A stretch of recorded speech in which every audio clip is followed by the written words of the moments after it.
नमस्कार दोस्तों, मैं वैदिक मनीषी डॉक्टर दयानिधि सेवार्थी आप सभी का स्वागत करता हूं। दोस्तों, आज मैं एक ऐसे विषय को लेकर उपस्थित हूं जिस विषय पर पूरे विश्व में घमासान युद्ध की स्थिति भी उत्पन्न हो रही है और वो विषय है आस्था, धर्म, ईश निंदा, या यूं कहें कि हमारे अंदर की आध्यात्मिकता के साथ खिलवाड़ किया जा रहा है। आस्था, धर्म, आध्यात्मिकता, ईश निंदा इत्यादि जो भी ये मुद्दे हैं, ये मुद्दे हमारे जीवन के लिए, हम सब के लिए महत्वपूर्ण तो हैं ही, लेकिन हमारे समाज, हमारे राष्ट्र के लिए आज जहर का काम कर रहे हैं। आज इन्हीं सभी मुद्दों को हथियार बना करके लोग हमारे ऊपर आक्रमण कर रहे हैं। हम क्या करें किस परिस्थिति में? जैसे हम एक यात्रा करते हैं, तो यात्रा करने के लिए हम एक लक्ष्य बनाते हैं। हमारा लक्ष्य क्या है? और उस लक्ष्य तक जाने के लिए, उस लक्ष्य को जाने के लिए, उस लक्ष्य को प्राप्त करने के लिए उसकी जानकारी पहले हासिल करते हैं। वो लक्ष्य है क्या, हमें उस स्थान पे जाना है, उसके बारे में हमारे पास जानकारी हम इकट्ठा करते हैं। जानकारी इकट्ठा कर लिया, फिर उसको हम क्रियान्वयन करते हैं कि उस लक्ष्य तक, हम उस जानकारी तक, प्राप्त जानकारी तक पहुंचने के लिए साधन क्या है हमारे। हमने साधन भी जुटा लिया, गाड़ी कर लिया, पर्सनल गाड़ी हो, ट्रेन हो, प्लेन हो, कुछ भी हो, साधन भी जुटा लिया, टिकट भी कर लिया, सब कुछ कर लिया। लेकिन जैसे ही हम निकलने जा रहे हैं, वैसे 1 घंटे पहले ही हमें पता चलता है कि जो यात्रा की टिकट थी, गाड़ी की चाबी थी, वो कुछ मिल ही नहीं रहा। हम दुखी हो गए, परेशान हो गए, पूरा घर सर पे उठा लिया हमने, उथल पुथल, चारों तरफ परेशान हो गए। लेकिन 1-2 घंटे के बाद एक संकेत मिला, किसी ने बता दिया कि ये चाबी या ये टिकट यहाँ पे रखा हुआ है, या ये यहाँ उपस्थित है। तुरंत हमारा दुख, हमारी परेशानी, हमारी सब कुछ दूर। अभी हम क्या थे? दुखी थे, परेशान थे, निराश थे, उदास थे, पूरे घर में उथल पुथल मचा रहे थे। लेकिन एक ज्ञान की किरण ने, एक नॉलेज, एक जानकारी ने हमें इस दुख से, इस पीड़ा से, इस परेशानी से बाहर निकाल दिया।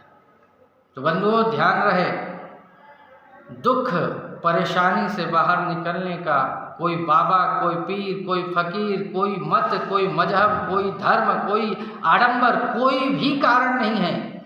हमें दुख, पीड़ा, परेशानी से बाहर निकालने में किसी का हाथ नहीं है। मात्र जानकारी, ज्ञान, नॉलेज ही हमें दुख से बाहर निकाल सकता है। और कहा भी है वेद मंत्र में, ज्ञाना न ऋते, ज्ञाना न ऋते। ज्ञान के बिना, ऋत के बिना कुछ भी प्राप्त नहीं हो सकता। नान्यः पंथा विद्यते अनाय, इसके बिना तो कोई रास्ता है ही नहीं कि हम उस लक्ष्य को, उस धाम को, उस तत्व को जान सके, पहचान सके। यदि कोई कहता है कि हम तुम्हें भगवान ईश्वर से मिला देंगे, तो ध्यान रहे, वही नटखटे की कहानी याद कर लीजिएगा कि गांव में बाबा आए, उन्होंने कहा मैं ईश्वर से मिला दूंगा, आ जाओ आश्रम में आओ, और बुला करके उसका नाक काट दिया। अब उसकी नाक कट गई, उसने कहा ईश्वर तो मिले नहीं। तो उसने कहा बाहर जाके कहना मत कि ईश्वर नहीं मिले, नहीं तो कहेंगे नाक कटा, तुझे चिढ़ाएंगे भी, परेशान भी करेंगे। तो उसने क्या किया, औरों को भी बोला कि मेरी तो नाक कट गई, तुम्हारी नाक क्यों बचे, जाओ ईश्वर के दर्शन करो। और करते करते पूरा नक कटा गाँव ही हो गया। तो यही कहानी है, फटाबाज बजाते रहिए। पति पत्नी की बात मैं करूं, छोटे छोटे उदाहरण बिल्कुल मैं रखना चाहता हूं, क्योंकि दर्शक हैं, दर्शक बोर ना हो, उदास ना हो, परेशान ना हो, निराश ना हो कि सेवार्थी और बाबाओं की तरह कुछ न कुछ मनगढ़ंत कहानी लेकर के उपस्थित है। कल्पना, कोरे कागज, हवा में से चैन निकाल देना, या फिर कुछ भी ईश्वर के नाम पे, आस्था के नाम पे कुछ भी करवा लेना।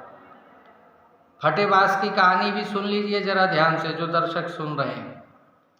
पति पत्नी दोनों अंधे थे, घर में बैठे थे, खाना बनाते थे, कुतिया आती थी, रोटी लेके भाग जाती थी, परेशानी। इसका निवारण उन्होंने निकाला कि पति फटावास लेकर के दरवाजे पे बजाता रहता था, पत्नी खाना बनाती थी और खाना बनने के बाद दोनों खा लेते थे।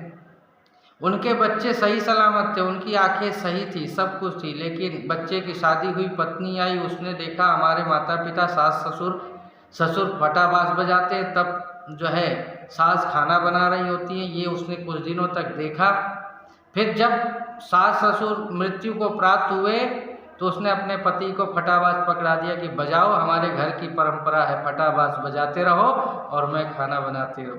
तो दोस्तों बंधुओं, ऐसे आँख बंद करके किसी बाबा, किसी पीर, किसी फकीर, किसी भी ऐसे तिलकधारी, चोटीधारी, कपड़ेधारी, ऐसे भगवे इत्यादि के नाम पर पीर फकीर बन करके उपस्थित हो जाते, कहते ईश्वर से मिला देंगे, भगवान से मिला देंगे। तो इन सब से दूर रहें, नहीं तो उन सब का तो रास्ता जेल में है ही, उनके पीछे हम भी जेल में जा करके बैठ सकते हैं। तो मेरा निवेदन है कि अगर मेरे विचार छोटे छोटे होते हैं, अगर अच्छे लगे हों तो आप लाइक शेयर ज़रूर कर लें। और ज्ञान के बिना कुछ भी नहीं हो सकता। ईश्वर को जानना है तो ईश्वर के स्वरूप को समझें, और वो स्वरूप हमें वेद के अलावा, हमारे मूल धर्म ग्रंथ के अलावा कहीं और नहीं है। इसलिए वेद का स्वाध्याय करें, ज्ञान प्राप्त करें और सही मार्ग पर बढ़ें। नमस्कार, फिर एक नए विषय पर उपस्थित होंगे। तब तक के लिए आप सबसे मैं सेवार्थी विदा लेता हूँ।